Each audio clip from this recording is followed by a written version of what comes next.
Bonjour à tous ceux-là qui sont en train de suivre cette émission. Ici, c'est Maxime, le génie congolais. Merci à tous nos sponsors. Merci à M. Amadou Sissé, à la DGD, Maman Janine Bomolo, Nina Style. Un grand bonjour à Dr Magloire à la chaîne de l'espoir. Dr José Kouvoula Moutouabato, à l'Organisation mondiale de la santé, l'OMS. Reconnaître un homme sérieux que vous pouvez fonder l'avenir ensemble. Le plus souvent, un homme sérieux, parfois se fait passer comme quelqu'un de rien. Son apparence peut même vous tromper. Souvent, les copines aiment voir l'homme qui brille. Les copines aiment toujours les gens ou quelqu'un qui brille. Ils sèment aujourd'hui, ils récoltent aujourd'hui, ils préparent aujourd'hui, ils mangent aujourd'hui. Donc c'est du taf-taf. Aujourd'hui, les membres de famille poussent toujours leurs filles à se marier avec les gens qui ont l'argent. C'est le plus souvent l'amour par intérêt. Parfois, la fille elle-même, elle n'est pas amoureuse de la personne. Les petites erreurs sont fatales. Beaucoup de femmes sont des victimes de la souffrance à cause de la famille. On ne peut pas connaître le comportement d'une personne d'un coup. Parce que quand il vient, il vous donne l'argent. Parce que quand vous lui demandez, il dépense. Il vient au secours à temps réel. Non. Et c'est là que vous allez dire que c'est quelqu'un de bien. Non, non, non. L'intérieur et l'extérieur ne sont pas pareils. Regarde si une personne porte un habit à l'envers. Celui qui porte un habit renversé est toujours remarqué par les gens. Souvent on lui dit, ah mais ton habit là c'est renversé. Même un enfant s'il porte un habit renversé, les gens cherchent toujours à le corriger. L'intérieur et l'extérieur n'est pas pareil. Il ne faut pas vous tromper. Au début, l'homme est gentil. Il s'est fait passer quelqu'un de bien. Mais après la naissance des premiers enfants, il change de visage. S'il a l'argent, il est dans les maquis avec des petites fillettes. Quand il n'a rien, c'est là où il reste à la maison. C'est là où il est gentil, chérie, je t'aime. Mais quand il a quelque chose dans la poche, il est dehors. La préparation de toutes choses, c'est la conscience. On refuse la souffrance. La souffrance, c'est un enseignement de la vie. Tu peux avoir des frères et sœurs qui ont des moyens, mais qui refusent de t'aider. Là, il faut comprendre que parfois, ta réussite ne viendra pas de leur part. Alors, tu dois aller chercher ailleurs. Une femme peut faire 2 enfants de pères différents. Et Dieu lui envoie un 3e homme pour que tu sois intelligente, à savoir gérer les maris. J'ai vu une femme qui a été poussée de se marier avec un homme qui avait l'argent. La famille lui a forcé de se marier avec ce gars.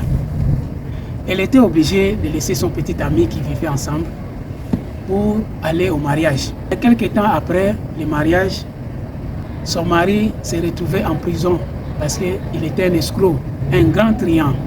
Et la femme a commencé à souffrir avec les enfants. Puisqu'on avait confisqué tous les biens que les gars avaient. Et lorsque la femme partait demander secours aux membres de la famille, elle devait l'objet de critiques. Et pourtant, ce sont eux qui lui avaient forcé de se marier avec le monsieur. Ce sont eux qui lui avaient forcé de se marier avec le monsieur qui est en prison. Son petit ami s'est marié avec l'une de ses copines. Et ils ont des enfants, ils mènent une vie normale. À chaque fois que ces derniers voyaient passer le couple, elle avait le souci et de régler, ah, tout ça c'est ma famille. Attention, il y a les gens qui savent lire l'étoile des gens. Ils savent que ces 2 personnes, s'ils sont unis, ah, ça va aboutir à quelque chose de grandiose. Alors, ils vont tout faire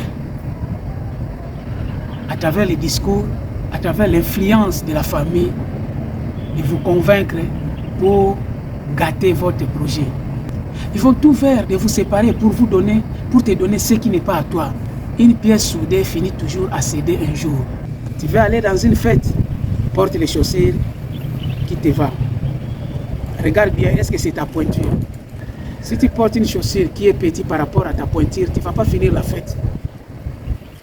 Tu auras mal aux pieds, tu vas sortir avant l'heure.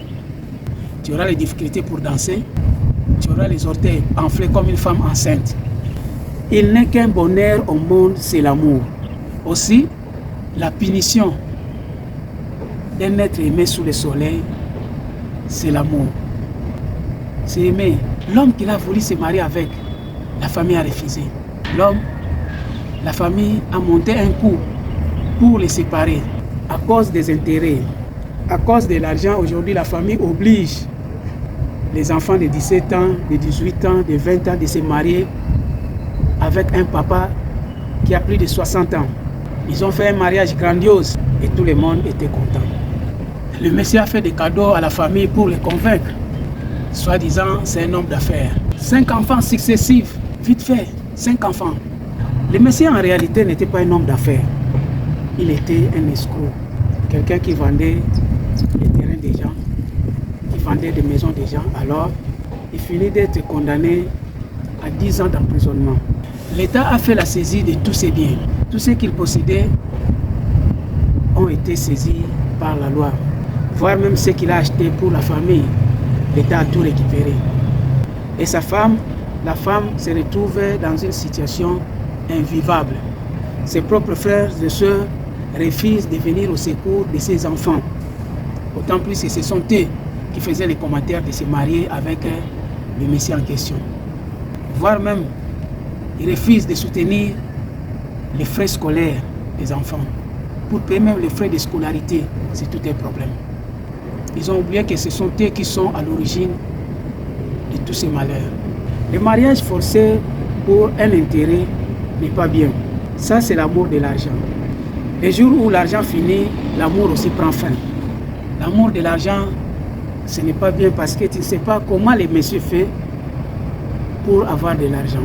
On sait très bien comment l'amour, quand ça commence, mais on ne sait pas comment ça peut finir. Obliger une fille de 17 ans, 20 ans de se marier avec un papa de 60 ans, c'est vraiment la galère. C'est comme un vélo qui veut tirer les remorques. Beaucoup de femmes qui pleurent au nom de leurs parents qui sont morts. Ils sont morts depuis longtemps, mais lui, il pleure toujours à leur nom, parce que ce sont eux qui lui avaient poussé de se marier avec le monsieur. Aimer, c'est une punition. Tomber amoureux, c'est une punition. Alors, laisse la personne faire son choix. Ne force pas la personne. Ne force pas quelqu'un de faire ce qui est pour ton intérêt. Laisse la personne faire son propre choix. Parce que ce qu'il va subir là-bas, c'est pour lui. Beaucoup sont dans les regrets. Ah, si je souffre aujourd'hui, c'est ma maman, c'est ma grande soeur, c'est mon père, c'est mon oncle.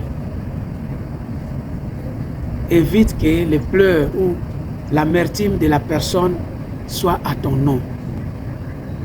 Les biens matériels ne nous appartiennent pas. Nous sommes que des gérants.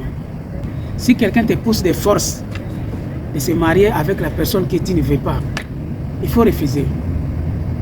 Parce que ce que tu vas subir là-bas, ce n'est pas eux qui vont le subir. Et ils vont tourner le visage. Ils vont changer le langage. Un jour, ils seront prêts à te dire, est-ce qu'on t'a obligé? Tu pouvais même refuser. L'amour, c'est la punition. Fais attention. Tu veux t'engager dans la scène de l'amour, du mariage. Que ceci soit ton propre choix. Si c'est ta volonté, c'est bien. Tu vas le supporter parce que c'était ton choix. Personne ne t'a poussé. Mais si c'est quelqu'un qui t'a poussé, cette personne t'a mis en erreur. Alors faites attention, soyons prudents. Vous êtes libre de faire les choix de votre engagement. Parce que c'est toi qui vas souffrir, parce que c'est toi qui vas travailler, parce que c'est toi qui seras au front. Alors n'allez pas s'engager pour les besoins ou pour les sentiments de quelqu'un autre. Savoir faire les choix et savoir prendre l'engagement. Merci, c'était le conseil du jour avec Maxime, le génie congolais. Je vous dis à la prochaine numéro. Ciao.